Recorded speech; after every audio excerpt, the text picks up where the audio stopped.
આવું કામ લાવવા દો તો? આજે મંગળવાર છે, લગભગ 19 ડિસેમ્બરનો આ દિવસ છે. 7:10 થયા છે સવારમાં. આ કામધેનુ વાળાને હીરાબાગથી ગાડી રોંગમાં ઠોકવી છે. મારો હાથ નહીં અડતો, મારો હાથ નહીં અડતો. હું રોડ ઉપર સૂઈ ગયો લિટરલી, ત્યારે એને ગાડી પાછળ લીધી છે. આ 700 કિલોમીટર ગાડી હાંકીને આવે કાઠિયાવાડમાંથી અને યુટર્ન લેતા ઘા વાગે છે. આ હીરાબાગથી સીધો આવવા દે એટલે આ બાજુથી સ્ટેશન બાજુથી આવતા લોકોની માથે ચડાવી દેવાનો આ ધંધો છે. લક્ઝરી વાળાને ગુજરાતીમાં કહી દઉં છું કે હીરાબાગથી અહીંયા ન વળતા, હીરાબાગથી જ્યાં યુટર્ન લેવાતો હોય ને ત્યાં યુટર્ન લેજો.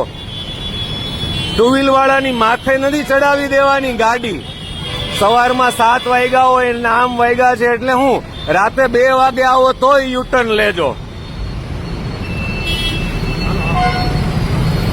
આટલા બધા લોકો આમથી આવતા હોય અને એને અહીંયાથી ગાડી ઘુસાડવી હોય, કઈક સેન્સ હોય કે નહીં? હાથી જેવડા વાહનો લઈને નીકળો છો તો